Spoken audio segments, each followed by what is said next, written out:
성경은 특별한 상황에서 특별한 대상들에게 주는 말씀이 있습니다. 그렇다고 해서 어떤 말씀은 내게 주시는 말씀이 아니다 라고 할 수가 없습니다. 이 본문은 장로님들에게 주시는 권면의 말씀인데, 나는 장로가 아니니까 오늘 말씀은 귀담아 듣지 않아도 되겠다, 이렇게 생각하면 안 된다는 것입니다. 왜냐하면 모든 성경은 성령의 감동으로 대해서 어떤 말씀이든지 내게 주시는 말씀이기 때문입니다. 에스겔서 2장에 보면 하나님께서 에스겔 선지자에게 두루마리 성경 말씀을 먹어라 그랬어요. 그래서 먹을 때 입에는 썼지만은 먹을수록 뱃속에서는 달았습니다. 하나님의 말씀은 그런 것입니다. 처음에는 듣기 거북한 말씀이라도 귀담아 잘 듣고 새기고 순종하면은 그 말씀이 꿀보다 더 단 말씀이 되어지는 것입니다. 너희 장로들에게 권하는 말씀이라 할지라도 성도 한 분 한 분이 내게 주시는 말씀으로 받아서 꿀송이보다 더 단 은혜가 있기를 예수님의 이름으로 축원합니다. 1절에서 너희 중 장로들에게 권하노니 나도 함께 장로된 자라고 말씀하고 있습니다. 베드로전서 1장 1절에서 베드로는 자기를 소개할 때 나는 예수 그리스도의 사도라고 했습니다. 이 사도와 장로를 비교할 때 왠지 모르게 사도가 더 높게 보이고 장로는 좀 낮추어 보아지는 것 같습니다. 하지만 그렇지 않지요.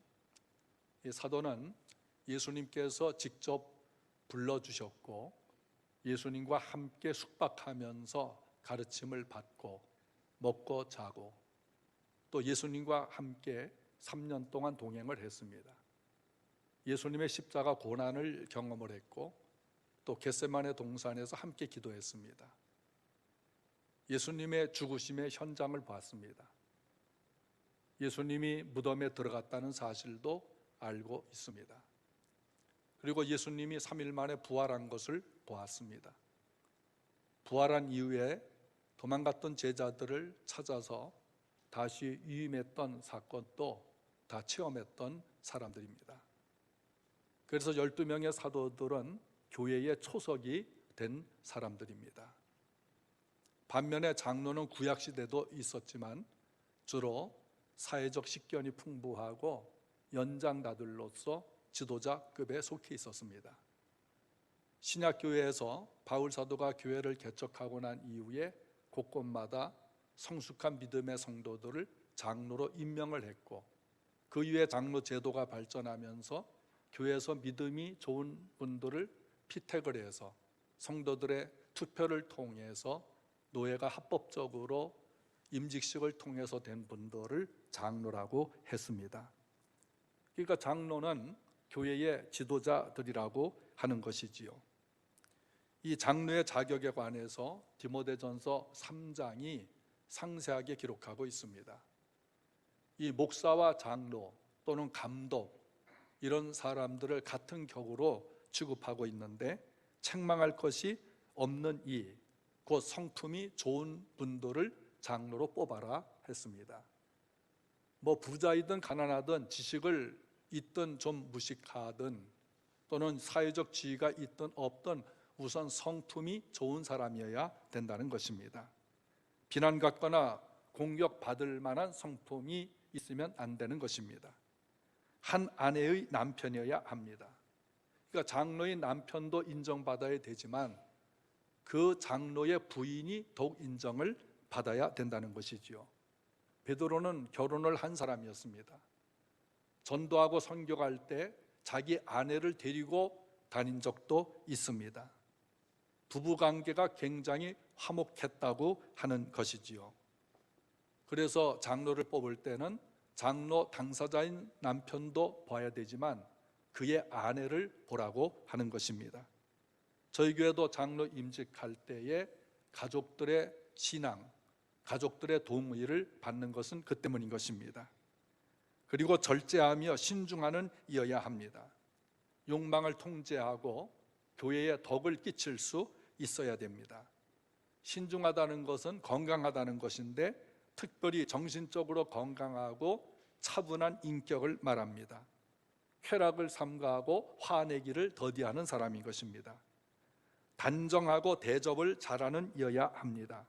단정이라고 하는 것은 질서를 지키고 예의가 바른 사람이며 음식 대접을 잘하고 친절하고 격려할 줄 아는 사람이라는 것입니다.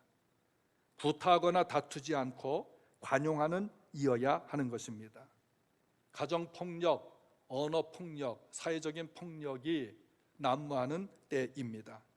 이러한 때일수록 교회 지도자인 장로들은 부부가 화목해서 가정폭력이나 언어폭력이 없어야 하고 원망과 시비, 논쟁을 통해서 다른 사람을 상처 주지 않아야 하며 참을성 있고 동정심과 다정함이 있는 사람이어야 한다는 것입니다. 얼마 전에 서울의 장로인 제 친구가 문자를 보내왔습니다. 주일날 늦은 밤이었는데 목사님, 오늘 자기가 섬기는 교회 당회를 6시간 동안 했습니다. 얼마나 피곤하겠습니까? 새벽부터 늦게까지 예배를 하고 또 당회를 6시간 했는데 도대체 뭘 가지고 그렇게 했느냐? 자기 생각에는 별것 아닌 것 같은데 선배 장로님들이 그렇게 논쟁과 시비를 계속해서 자기 담임 목사님이 청심환을 먹고 당회에 참석했습니다. 그런 말을 해요. 이게 가슴이 너무 아프더라고요. 제가 서울 한신교회는 기장측에서 가장 큰 교회입니다.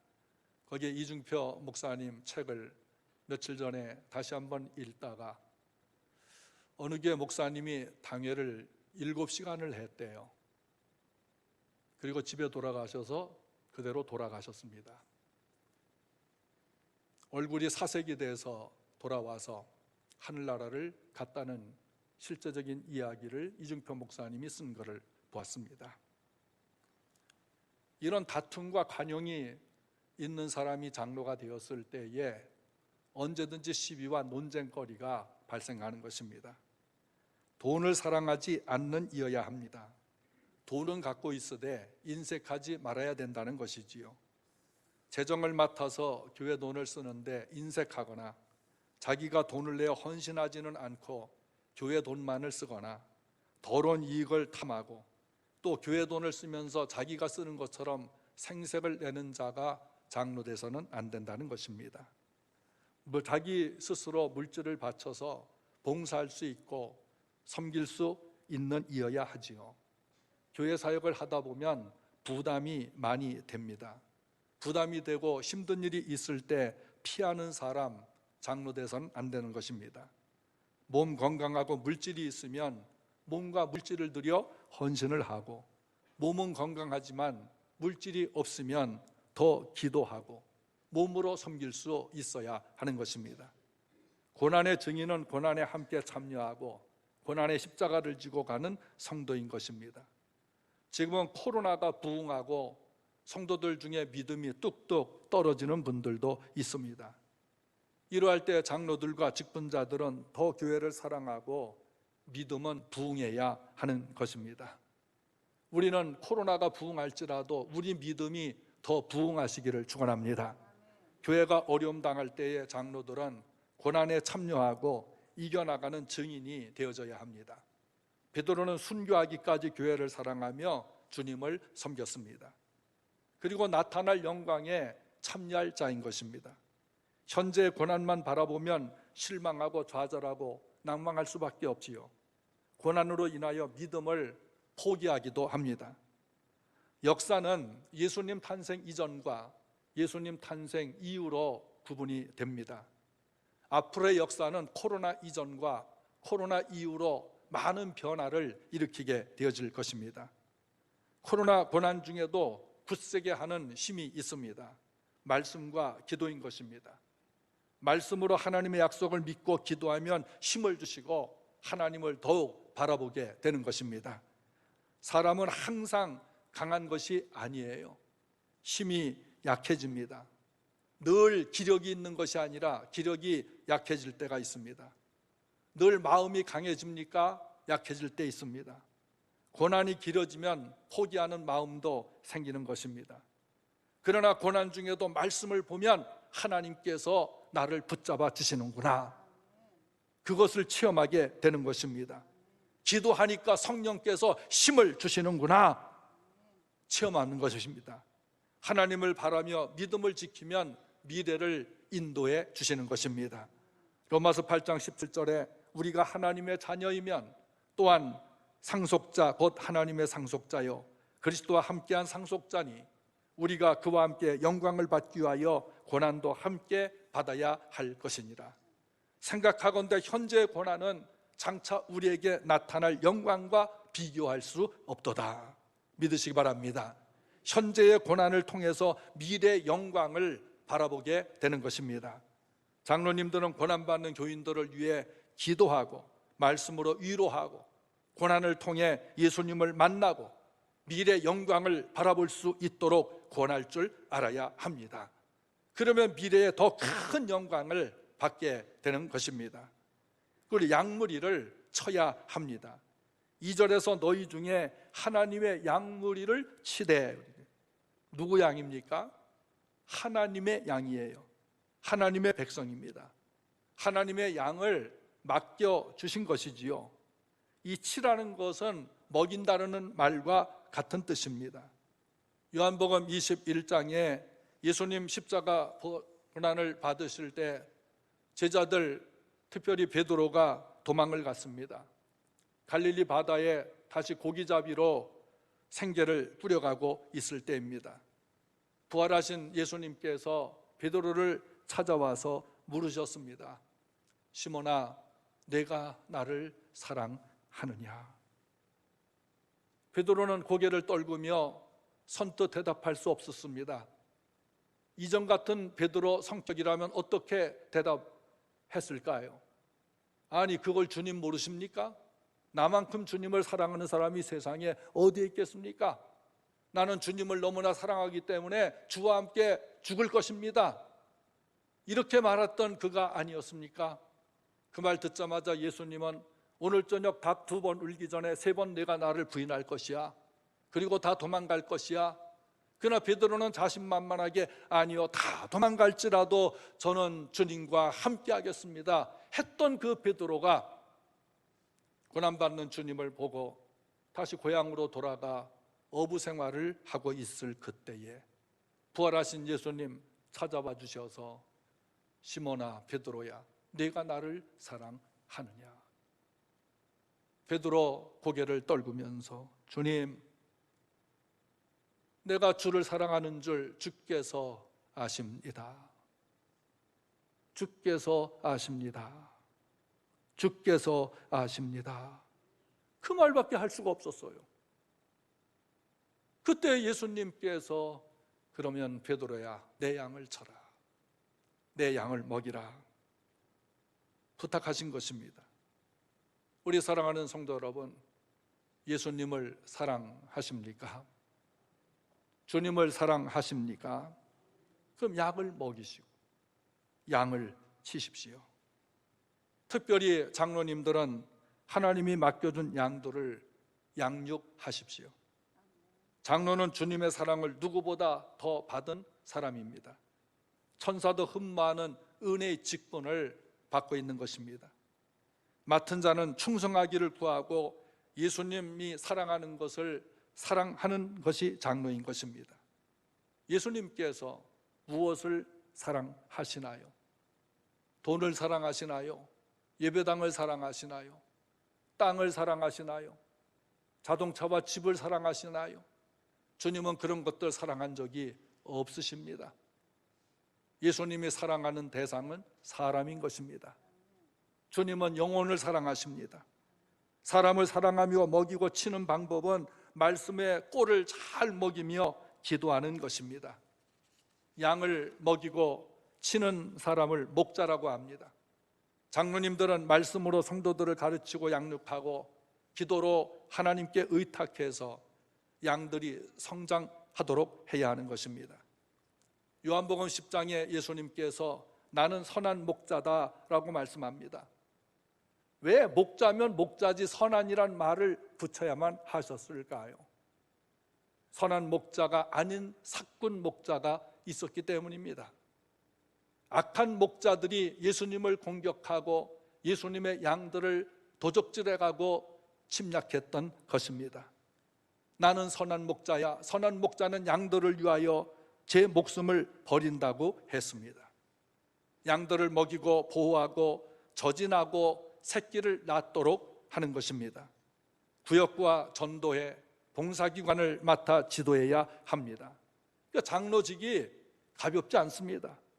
그래서 장로 직분을 함부로 주어서도 안 되고 가볍게 받아서도 아니 되는 것입니다. 하나님이 맡겨주신 양들을 사랑하고 어떤 고난이 있어도 교회가 하나님께 영광을 돌리도록 지도하는 역할을 해야 하는 것입니다. 억지로 하지 말고 자원함으로 하는 섬기는 장로가 되어야 합니다. 2절에 억지로라고 하는 이 말은 하기 싫은데 마지 못해 하는 것을 말합니다.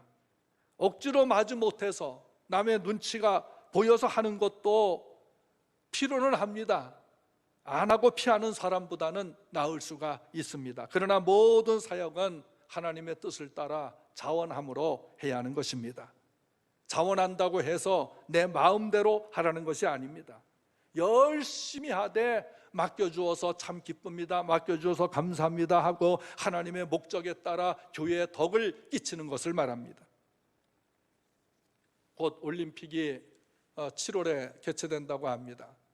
지난해 코로나 때문에 일본에서 하질 못하고 다시 올해 개최된다고 합니다. 그럼 올림픽에 나갈 준비하는 선수가 5년을 준비한 것이지요. 올림픽 선수의 목적은 메달 따는 것입니다. 그런데 올림픽 선수로 선택받은 이 사람이 아침에 코치가 깨워야만 일어나고 밥 먹으러 해야만 밥을 먹고 목욕을 해라 하야 목욕을 하고 연습을 하라고만 말을 해야 연습을 하고 억지로 마주 못해 하는 그런 선수가 메달을 딸 수가 있겠습니까? 감독과 코치가 하라고 하는 연습보다 더 많이 연습을 하고 일어나는 시간보다 더 일찍 일어나는 그런 선수가 되어야 되지 않겠습니까? 춘천이 낳은 손흥민 선수는 축구를 참 잘합니다.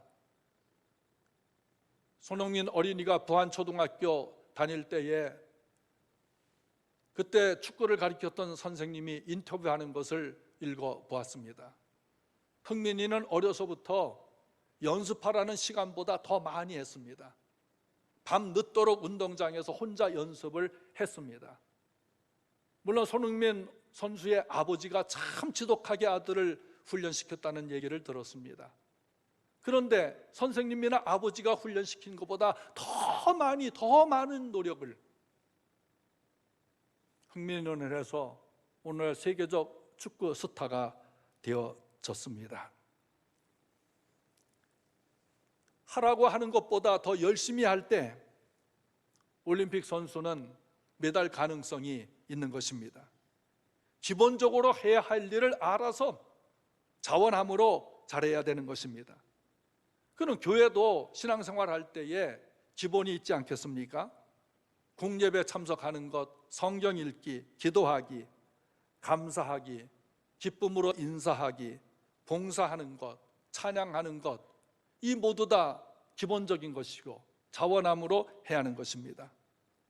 그런데 목사가 장로님 된 직분자들에게 제발 예배 좀 나오세요, 기도 좀 하세요, 성경 읽으세요, 훈련 받으세요, 봉사 좀 하세요, 예배 일찍 오세요, 앞자리 좀 앉으세요, 11조 하세요, 선교비 좀 드립시다, 함께 합시다, 이런 기본적인 것, 이런 것들은 초신자들에게나 권면을 한다면 초신자들이 잘 잘할 수 있는 문제들이죠. 장로님들이 받을 권면은 아닌 것입니다. 그러므로 기본적인 것들은 자원해서 해야 합니다. 장로님들은 주일마다 일찍 와서 주보에 있는 광고와 생각하는 것을 보고 교회에 무슨 일이 있는지, 내가 맡은 구역의 지역에 신방하고 이루할 가정은 없는지 있는지 가장 먼저 순종해서 본을 보여야 하는 것입니다. 우리 교회는 매년 이맘때 무슬림을 위한 30일 기도회를 20년 넘게 해오고 있습니다. 기도 책자를 구입하라고 광고를 합니다. 그럼 장로님들이 먼저 구입을 해요. 한 권에 2,500원이니까 10,000원 내서 7,500원 거슬러 봐도 좋고, 나머지 3권을 더해서 남을 나눠도 좋고, 이런 본을 보일 수 있어야 하는 겁니다. 예를 들어서 하시는 말씀입니다. 더러운 이익을 버리고 주장하는 자세를 하지 말아야 합니다. 2절과 3절 같이 읽읍시다. 너희 중에 있는 하나님의 양무리를 치되 억지로 하지 말고 하나님의 뜻을 따라 자원함으로 하며 더러운 이득을 위하여 하지 말고 기꺼이 하며 맡은 자들에게 주장하는 자세를 하지 말고 양무리의 본이 되라. 더러운 이익은 좋지 않은 수입을 말합니다. 죄를 짓고 얻은 수입은 버려야 해요. 그런 헌금은 주님이 받지도 않으십니다. 이 삭구는 수입을 목적으로 사역을 하지요. 선한 목자는 영혼을 사랑해서 헌신할 때 하나님께서 교회를 통해서 필요한 것을 선한 목자에게 공급해 주십니다. 마태복음 10장 10절에 일꾼이 저 먹는 것 받는 것은 마땅하다고 하셨습니다. 이 목사가 또는 장로님들이 수입이 좋기 때문에 돈에 욕심이 생겨서 사역을 하면 가룟 유다를 유혹했던 마귀가 틈을 타서 넘어가게 되어지는 것입니다. 교회가 어려움이 있을수록 장로님들은 다른 성도들이 하기 힘들어하는 일, 어려운 부서를 맡아서 함께 짐을 지고 감당해 줄 때에 존중받는 장로가 되어지는 것입니다. 주장하는 자세란 권세를 가지고 지배하는 것입니다. 고집이 센 것을 말하지요. 권면의 말을 잘 듣지 않고 고집이 센 사람은 마음을 순화시키는 훈련을 해야 됩니다. 모나지 않고 온유한 성격이 될 수 있도록 끊임없이 훈련을 해야 하는 것입니다. 관상은 신상만 못하고 신상은 심상만 못하다는 말이 있습니다. 제가 김구 선생의 책을 읽다가 이 글귀를 발견했습니다. 이 김구 선생이 청년일 때 어느 점쟁이가 김구 선생의 얼굴을 봤습니다. 관상을 봤다는 얘기죠. 내가 자네 관상을 보니까 자네 잘되기는 틀렸네. 자네 관상은 훌륭한 사람이 될 수 없어. 그 말을 듣고 낙심했습니다. 그래도 자기 얼굴 괜찮게 생겼는데 그 관상 보는 점쟁이가 자기를 보고 잘되기는 틀렸다고 얘기를 하니까 낙심이 되어진 것입니다. 그러다가 또 다른 생각을 하게 된 거예요. 어떤 책을 보면서 관상이란 신상만 못하고 그 신상이란 심상만 못하다. 그거를 읽고 깨우쳤습니다. 관상은 얼굴을 말해요. 얼굴 잘생긴 것은 신상, 건강만 못하고 이 건강이란 신상은 심상, 마음이 좋은 것만 못하다라는 것입니다. 그래서 김구는 깨닫기를, 그래, 저 관상쟁이가 내 얼굴 보고 잘되지 못한다고 할지라도, 내 몸이 약하다 할지라도 마음을 깨끗하고 성품을 곱게 갈고 닦으면 나는 훌륭한 사람이 될 수가 있어. 나는 나라를 위해서 내 한 목숨 바칠 거야. 애국자가 될 거야. 그때부터 독서를 많이 하고 자기 마음을 갈고 닦아서 사람들을 포용할 수 있는 그런 마음을 갖게 되었다는 것입니다. 김구 하면은 남북한 막론하고 여야를 막론하고 존경하는 애국자가 아니겠습니까? 그렇습니다. 우리 사랑하는 성도들, 우리는 사람의 얼굴을 보고 자네 관상을 보니 이런 말 믿는 사람들도 종종 하지 않습니까? 그러나 얼굴보다 건강한 몸, 건강한 몸보다 마음 성품을 갈고 닦으시기를 바랍니다. 물론 이 세 가지가 완벽하게 조화를 이루면 그보다 더 좋은 것이 어디에 있겠습니까? 잠언 15장 1절에 유순한 대답은 분노를 쉬게 하여도 과격한 말은 노를 격동하느니라고 했습니다. 마음이 온유하고 겸손해야 합니다. 예수님의 마음은 온유하고 겸손한 마음이니 너희가 내게 와서 나에서 배워라.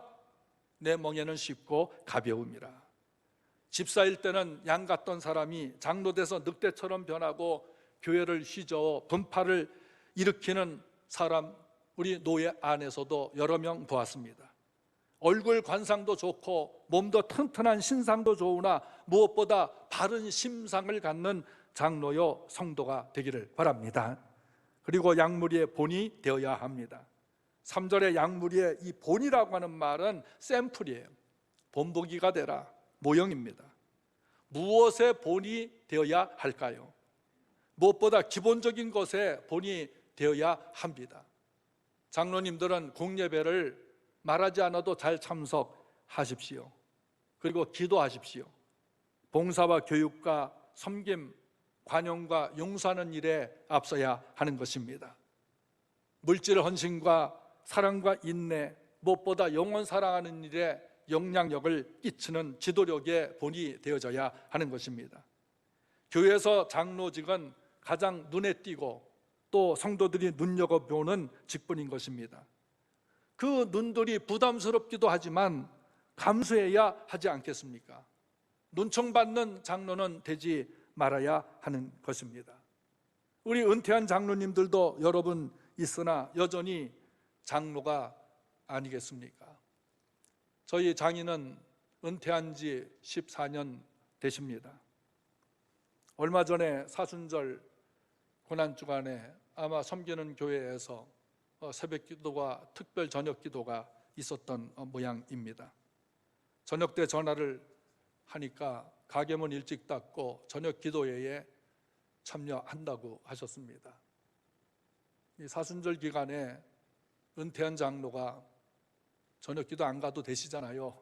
말씀을 드렸더니 그래도 내가 가야 또 성도들도 따라오지 않겠어 하면서 내내 기도를 하셨습니다. 구역장을 50년 넘게 계속하고 있습니다. 교회 손님 오면 나가서 영접하고 대접을 합니다.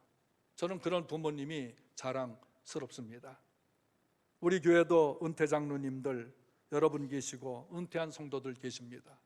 그래도 여전히 예배 자리, 기도 자리 우선순위에서 잘 지켜주시는 걸 때 고맙기 짝이 없습니다. 목회라고 하는 것은 목사 혼자 하는 것이 아닙니다. 장로님들이 함께 동력하고 그 모형을 보고 성도들이 동력해 주어야 아름다운 교회가 되어지는 것입니다. 목사도 성도들의 인정을 받아야 되지만 장로님들도 성도들의 존중을 받아야 합니다. 장로는 계급이 아닙니다. 마가복음 10장 44절 너희 중에 으뜸이 되고자 하면 모든 사람의 종이 될 것이라고 하셨습니다. 우리 장로님들은 행복한 장로가 되기를 바랍니다. 더불어 우리 성도들도 행복한 성도가 되시기를 바랍니다. 섬길 때 행복하지요. 기본을 잘할 때 행복하지요. 존중받으면 행복하지요. 저나 장로님들이 죽을 각오하고 교회를 섬기며 양무리를 위해 달려가며 기도하고 예배하고 동력하면 더 멋지고 아름다운 하나님이 기뻐하시는 교회, 세상을 밝히는 교회, 사람들이 오고 싶어하는 교회가 될 줄로 믿습니다. 교회는 하나님이 세우셨죠. 하나님의 것이죠. 하나님이 직분자들을 세워 자라게 하시는 것입니다. 그러므로 저와 함께 우리 장로님들 충성합시다. 우리 교우들 함께 나아갑시다. 4절에 그리하면 목자장이 나타나실 때 시들지 아니하는 영광의 관을 얻으리라 하셨습니다. 목자장은 예수님이십니다. 우리 모두 예수님 앞에 설 때가 오지 않겠습니까? 예수님이 재림하십니다. 베드로는 예수님이 재림하실 것을 기대하면서 주님이 오실 때에 시들지 않은 영광을 얻게 되어질 것이라고 예언하고 있습니다. 그리스는 올림픽의 나라입니다. 올림픽 1회가 열렸던 곳 쿠베르탕이 시작을 해서 그리스 올림픽 스타디움에서 첫 번째 올림픽이 열렸습니다. 우승한 선수에게 월계수 나뭇가지를 잘라서 관을 만들어 월계수를 씌워 주었습니다. 그런데 그 월계수는 햇빛을 받으면 시들어 버렸어요. 인간의 영광이라는 것이 그렇지 않겠습니까? 우리 육체가 아무리 강건해도 이 육체가 시들 때가 오는 것입니다. 제가 아들과 팔씨름에서 33년 동안 진 적이 없습니다. 아들이 34살 되던 해부터 저를 이깁니다. 굉장히 속상했습니다. 그런데 또 한편 기뻤습니다. 나는 쇠하고 아들은 이제 강해진다. 그런데 제가 아들에게 말했습니다. 내가 아버지에게 팔씨름을 해서 33년은 지고 살았다. 근데 34년째 내가 졌다. 이제는 영성적인 면에서도 아버지를 능가해라. 목회적인 관념이나 선교적인 사역이나 모든 면에서 내 육체는 쇠해도 내 영은 하나님 앞에서 더 성숙해질 것이니 내 영성을 능가하는 아들이 되라. 우리 사랑하는 성도들, 힘 자랑할 거 아무것도 없지 않습니까? 물질 자랑할 것 얼마나 가겠습니까? 지성을 자랑하면 그 지식이 한 번 침에 걸림으로 다 무너지는 것입니다. 하나님이 보호해 주셔야 합니다. 그러므로 우리의 소망은 목자장 되신 예수님, 이 목자장이라고 하는 것은 모든 목자의 머리요 왕이요 주인이시란 겁니다. 그 목자장이 나타나실 때 재림할 때가 옵니다. 주님 앞에 설 때가 오는 것입니다. 그때 시들지 아니하는 영광의 관, 그 면류관을 우리 모두가 받아야 합니다. 그날의 영광의 면류관 받는 사랑하는 우리 직분자들, 우리 성도들 저와 함께 되시기를 예수님의 이름으로 축원합니다. 아멘.